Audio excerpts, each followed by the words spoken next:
सिर्फ 6 लाख रुपए से शुरू हुई कंपनी जिसकी वैल्यूएशन आज 4000 करोड़ रुपए है, जिसने JBL, सोनी जैसे कॉम्पिटिटर्स को हराया, जिसका फाउंडर पहले खुद 5 बार फेल हो चुका और आज वो कंपनी 38% इंडिया की ऑडियो मार्केट को कंट्रोल करती है। ऐसी स्ट्रेटेजीज और टाइमिंग जो आपको और किसी वीडियो में देखने को नहीं मिलेंगी। ऐसी 3 लर्निंग्स जो हर फाउंडर को पता होनी चाहिए। और आज हम बात करेंगे बोट यानी अमन गुप्ता के बारे में। अमन गुप्ता जो दिल्ली के रहने वाले हैं और एक मिडिल क्लास फैमिली से आते हैं। उन्होंने पहले CA क्लियर किया और फिर ISB जो इंडिया का टॉप बिजनेस स्कूल है उससे MBA किया। यही नहीं रुके, उसके बाद USA के टॉप बिजनेस स्कूल से एक्सचेंज MBA भी किया। उसके बाद शुरू की अपनी करियर जर्नी सिटी बैंक के साथ और खुद को इंप्रूव करते करते स्ट्रेटेजी और बिजनेस के एक्सपर्ट बन गए। फिर हरमन इंटरनेशनल ज्वाइन की यानी JBL की पेरेंट कंपनी जो इंडिया का ऑडियो मार्केट अंदर से जानती थी। और फिर होते हैं एक के बाद एक 5 स्टार्टअप फेल। उन्होंने खुद शार्क टैंक इंडिया पर कहा कि मैं सिर्फ बिजनेस स्टार्ट करना जानता था, रन करना नहीं। और फिर किया उन्होंने एक लास्ट ट्राई समीर मेहता के साथ, जिसमें उन्होंने इन्वेस्टमेंट की 6 लाख रुपए की और 2016 में शुरू हुई बोट। अमन गुप्ता हमें सिखाते हैं कि बिजनेस में लूप होल फाइंड कैसे करें। JBL में काम करते वक्त अमन गुप्ता ने एक चीज बहुत क्लियरली देखी कि इंडिया में कंज्यूमर इलेक्ट्रॉनिक्स में बस 2 ही ऑप्शन थे।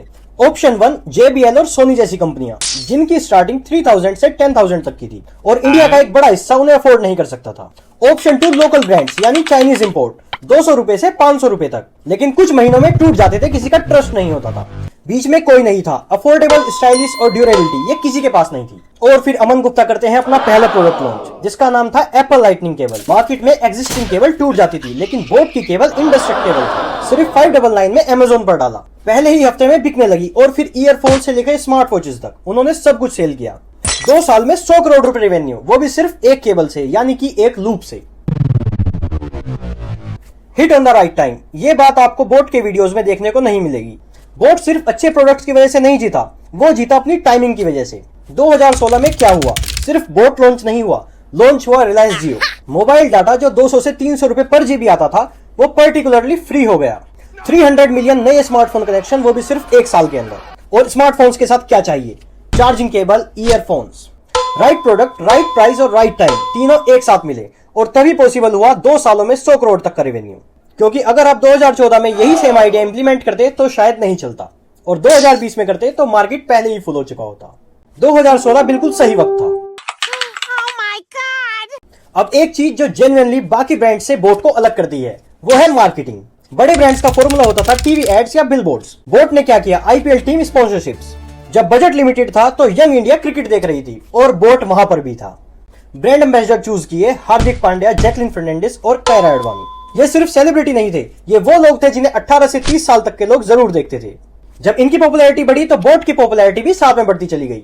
और फिर आता है सितंबर 2023, G20 समिट न्यू दिल्ली। दुनिया के सभी बड़े लीडर्स एक स्टेज पर। UK के प्राइम मिनिस्टर स्टेज पर आकर कुछ बात कर रहे थे और तभी अमन गुप्ता ने कुछ नोटिस किया। सुनक के कानों में बोट के हेडफोन्स थे। अमन ने स्क्रीनशॉट लिया और शेयर किया और वो वायरल हो गया ओवरनाइट।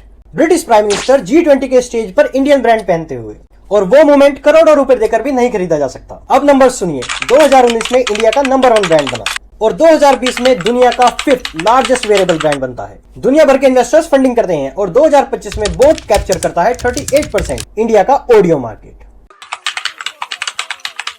लेकिन मैं ऑनेस्टली बताता हूं क्योंकि इस चैनल का वही काम है। बोट सिर्फ एक सक्सेस स्टोरी नहीं है, अभी भी कुछ कॉम्प्लिकेशंस हैं।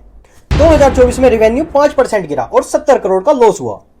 2025 में रिकवरी की पर 60 करोड़ का छोटा प्रॉफिट दिखाया, लेकिन ये मोस्टली रेवेन्यू ग्रोथ से नहीं था, कॉस्ट कटिंग से था। और एक बात, 2025 में IPO आने वाला था लेकिन सिर्फ 29 डेज पहले दोनों फाउंडर्स ने रिजाइन कर दिया। अमन गुप्ता CMO नहीं रहे और समीर मेहता CEO नहीं रहे और अमन ने एक नई AI वेंचर शुरू की, ऑफबीट स्टूडियोज। और इस स्टोरी से फाउंडर सीख सकते हैं 3 चीजें। फर्स्ट, पहले इंडस्ट्री इनसाइडर बनो, फाउंडर बाद में। अमन JBL में था और ऑडियो मार्केट का गैप खुद दिख गया, क्योंकि जो अंदर से नहीं देखा वो बाहर मिस हो जाता है। सेकंड, प्रीमियम बहुत ज्यादा कॉस्टली है और लोकल पर ट्रस्ट नहीं है और ये गैप आपके लिए है। बोट ने यही किया, मामा अर्थ ने यही किया और ज़ेप्टो भी यही कर रहा है। जब बड़े ब्रांड कॉस्टली होते हैं और छोटे ब्रांड्स पर ट्रस्ट नहीं होता तो एक बड़ा गैप बीच में खुला रहता है, वही गैप हमें पहचानना है। थर्ड, जो मैं हर बार कहता हूं, आइडिया वर्थलेस है, एग्जीक्यूशन ही सब कुछ है। पेपर टैप और ज़ेप्टो का सेम आइडिया था लेकिन एक फेल हुआ और एक आज $7 बिलियन की कंपनी है। फेलियर का रीजन आइडिया नहीं होता, एग्जीक्यूशन होता है। अगर आप एक एंटरप्रेन्योर हैं या फिर एक फाउंडर हैं या बनना चाहते हैं और बिजनेस स्टोरी से सीखना चाहते हैं तो सब्सक्राइब करें मेरे चैनल को और लाइक करें वीडियो को और कमेंट में जरूर बताएं आपको नेक्स्ट वीडियो किस टॉपिक के ऊपर चाहिए।